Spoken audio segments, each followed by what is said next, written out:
દફનાવી દેવા છે।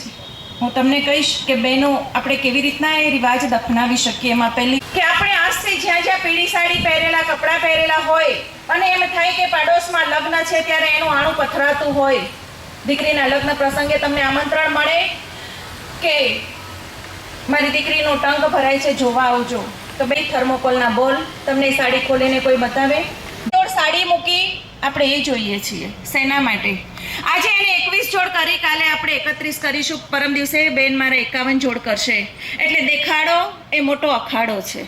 આજથી ગુરુજીના વિચારોથી આપણે એ કામ કરીશું કે બે હાથ જોડી નમસ્કાર કરી અને બેનને કહીશું આપણે કે બેન તમારી દીકરી અથવા તમારી વહુ સુખી થાય। ટંક કરવાના વ્યવહારો હજુ થાય છે એને આજથી આપણે પરિવારના માધ્યમથી એને બહુ નતમસ્તક વંદન કરીને આપણે એમને મનાઈ કરીશું કે તમારી દીકરી પહેરે સુખી થાય 100 વર્ષ એમ કહી અને આપણે એ વાતને ત્યાંથી ટાળીને નીકળી જઈશું। આવા કુરિવાજો તો ઘણા બધા છે આપણા સમાજમાં।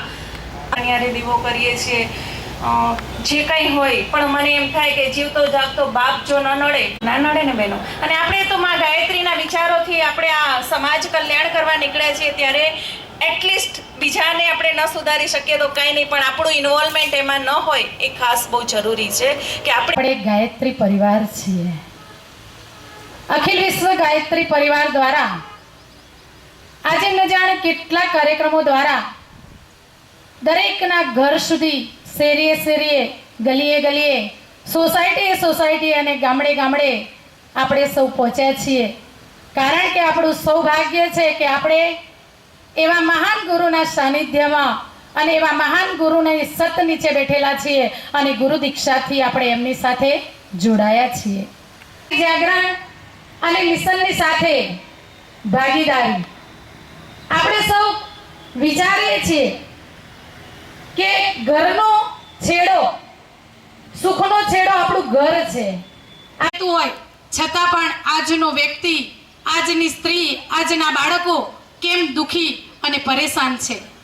આજે બહારના વૈભવથી ખૂબ સુખી છે, એની પાસે ગાડી છે, વાડી છે, ધન છે, સંપત્તિ છે, છતાં પણ શાંતિ નથી। બજારની અંદર બધું જ મળે છે, મોટા મોટા શોરૂમની અંદરથી બધું જ લાવે છે સંપત્તિ દ્વારા, પરંતુ એક શાંતિ, પ્રેમ, ત્યાગ, બલિદાન, સેવા અને સમર્પણ ક્યાંય મળતું નથી। દ્રષ્ટિથી જોયું કે હું કયો એવા મહાન ગુરુને આ ધરતી ઉપર મોકલું તો એ આપી અને એને જાગૃત કરી શકે। તો એવા મહાન ગુરુ દ્વારા આપણે સૌ જોડાયા છીએ। પ્રેરણા ધૂન ચાલુ કરી દરેક ગામોની અંદર બહેનો આ સાધના દ્વારા આપણે સ્વયં જાગૃત બની અને આ બહેનોને આપણે ગાયત્રી પરિવાર થકી સંદેશો આપવો પડશે। 1 2 2 4 200 500 700 800 1000 થી કામ નહીં ચાલે। હવે તો આપણે હજારો નહીં લાખોની સંખ્યામાં જાગૃત બહેનો કરી આપણા જેવી બીજી બહેનોને જાગૃત કરી અને ગામડે ગામડે જવું પડશે।